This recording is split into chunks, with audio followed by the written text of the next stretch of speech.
My research explored the possibilities of digital technologies to make museums and galleries more accessible for people with disabilities. I will focus on three areas of digital technologies: digitization, virtual exhibitions, and remote groups or workshops. Accessibility is defined as the quality of being easily reached, entered, or used by people who have a disability. However, this is the last entry in the list of dictionary definitions, which highlights my point of intrigue for this essay. I am asserting that, whilst considerations of accessibility in art galleries and museums have always been of importance to those with disabilities, the use of digital technologies to bridge this gap have only been put into common programming and practice over the past few years as the pandemic renders physical spaces less accessible for the general public as a whole. Despite people with disabilities sometimes benefiting from this socio-cultural shift, they are not the intended audience. As such, the use of digital technologies has not completely addressed common issues of accessibility to quality arts experiences which meet the needs of many people with disabilities. For example, when the pandemic hit, the MoMA refocused the initial purpose of the 3D model of Van Gogh's Starry Night. What was intended to be used to create a 3D print of the piece to be used by visually impaired became something which helps us all get a little closer to Van Gogh's world in our own homes. So while someone who is housebound benefits from this, the visually impaired group it was intended for loses out. The economic impact of government enforced lockdowns and the consequential social anxieties about the spread of COVID 19 are seemingly influencing factors for the drive to maintain access to this cultural sector from a physical distance.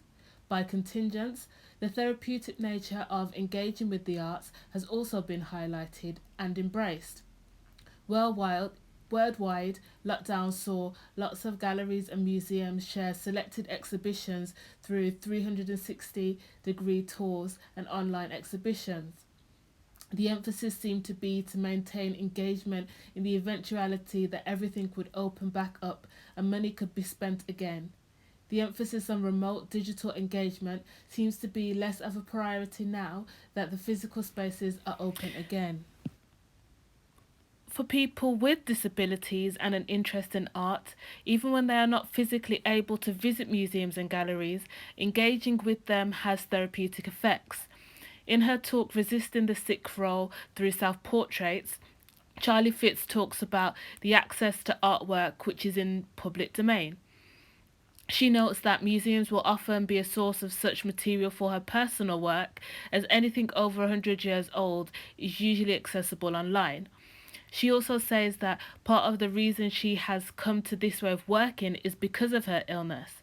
While she has found art making to be a necessary part of her disability activism and therefore artistic practice, she is not always able to physically engage in mediums such as sculpting. Art therapy literature recognizes the rehabilitative nature of the sensory physicality of art making, but less considered is that of engaging with digital spaces such as archives and how they can also be rehabilitative to those who cannot engage in more physical mediums. Where art making is something that a disabled artist has to do, the digitization of museums and galleries makes them more accessible. However, what is in the public domain is not current. So, whilst there is some accessibility to museums and galleries, it is not equal to that which can be accessed in the physical gallery space by everyone. The Equality Act marks disability as a protected characteristic and states that where an auxiliary aid may allow for people with disabilities to access public spaces, they should be provided. An auxiliary aid is a piece of equipment or technology which helps a person with disability to access public services. However, the focus of bringing people into physical spaces still stands, and traditionally, auxiliary aids are restricted to physical access. This includes devices such as hearing loops, which allow people to access a physical gallery space. It suggests that the physical access is paramount to engagement with museums and galleries. As such, Arts Council England's Reset and Innovation programme will support museums to lean into the new ways of working that the pandemic has catalysed. However, through their strategy plan, it seems that the focus on accessibility and inclusion for people with disabilities is to fund the individual. Thus, the onus is on the individual rather than the institution to remedy accessibility and inclusion issues. In addition to this, it seems that funding for costly digital technologies is not common nor proposed for the purpose of accessibility because digital aids are not deemed as auxiliary aids. It makes sense then that professionals in the sector who have disabilities have taken to creating their own online groups and spaces which cater to the specifics of their needs alongside engaging in activism to make these changes more readily available everywhere. The use of digital technologies to create communities through online platforms and groups is seemingly becoming more and more popular. Platforms like In Transit support multidisciplinary projects and digital strategy to encourage artists to consider accessibility issues when developing and producing work, as opposed to treating accessibility as a supplementary feature. For example, open virtual studios allow artists to share work remotely where they may be too unwell to commit to a physical open studio tour. Online magazines such as The Double recognise the lack of representation of disabled artists and seek to offer a platform which holds space for artists who identify as such. This for us, by us approach is a good model for all professionals working in the field to learn from when they try to reach people whose disability makes them hard to reach physically. Creating a sense of community and cohesion is possible when digital technologies can be used to connect people to these physical spaces. Again, this was seen through the pandemic with physical groups moving online out of necessity.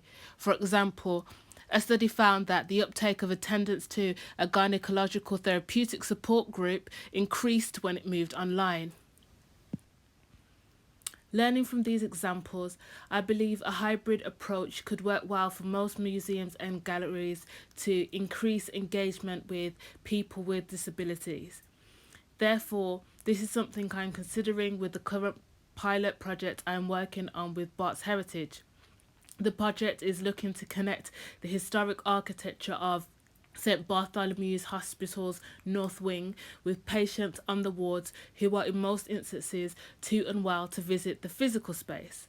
Collaboration with myself as a trainee art therapist, Barts Heritage archivist and Barts Heritage consultant has created a pilot which seeks to bridge this gap.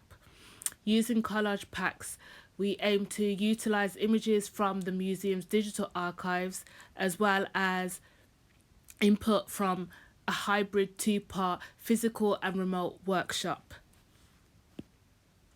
The following footage are some excerpts from a casual interview held with a senior art therapist working with me on the project. On kind of reaching hard to reach people and kind of making things accessible remotely, and then once everything's opened up again, it's kind of like put a pause on that, but there are people who still benefit from that way of working. So is also kind of what we've done in the past in a different way, so it feels kind of exciting, kind of trying it again, and your idea, doing it again but in a slightly different way feels really exciting.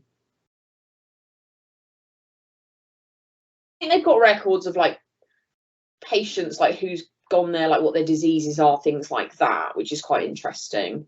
Obviously visually those illustrations are amazing and they're amazing to see and look at. I mean, some people probably find them repulsive, but I love them, but that's just me. Strange person that I am. But I don't know whether that's like the medical like teaching archive Like, do you know what I mean? I don't know whether that's the sort of stuff that Bart's Heritage want us to be using. So yeah, so maybe that's a question to ask them in terms of like the look and like having to think about, yeah, exactly as you said, like what is relevant, what is most relevant. Yeah. And what would be most evocative, I guess. Yeah. But yeah. I love that. I think that sounds amazing. And I love that idea of, I guess it goes back to what you were saying. I also really like the idea of like the curation of it by the staff and like, I don't know, it's probably very art therapy, but like even the idea of like us cutting out the shapes and then them being given to someone, you know, they've already been like thought about via someone else, you know. I think that's really interesting. And as you say, it avoids third hand theory. yeah, exactly. I guess it is you know, it does avoid as well. I guess I'm just thinking like it makes it, what excites me is I feel like it makes it really accessible, you know, like because then people can just, and I guess it brings up that playing thing that we always talk about, doesn't it? You know, it really brings out that ability to play if they're already cut out, because then you just get them all out and have a play, and then you can stick them down and you don't even have to think about it too much, you know. Or like, oh, I don't know what to cut out, or I don't know what to choose, you know. It's kind of already there, which feels really exciting. I don't know, my thinking is that would be good for like the packs and things like Sharpies as well. Like they feel more like an accessible material because people are familiar with them rather than looking like art material. Does that make sense? I guess I'm just thinking in terms of like that accessibility and people like thinking, oh, I can give that a go, rather than like, oh, I'm not arty, I don't want to touch a pastel. I don't know, just thinking out loud. I don't really have any for the chance to do that. Absolutely. So, and I think tracing paper also is amazing because it bypasses that kind of like skill thing. You know, if someone wants to like draw something that they're looking at, they can literally trace it, can't they? And yeah, with collage just makes sense of layering. So I think that's brilliant. Yeah, in terms of avoiding that kind of like, oh, I can't draw, I can't do art, that kind of thing. Not at all. See you later. Bye. See you later. Bye.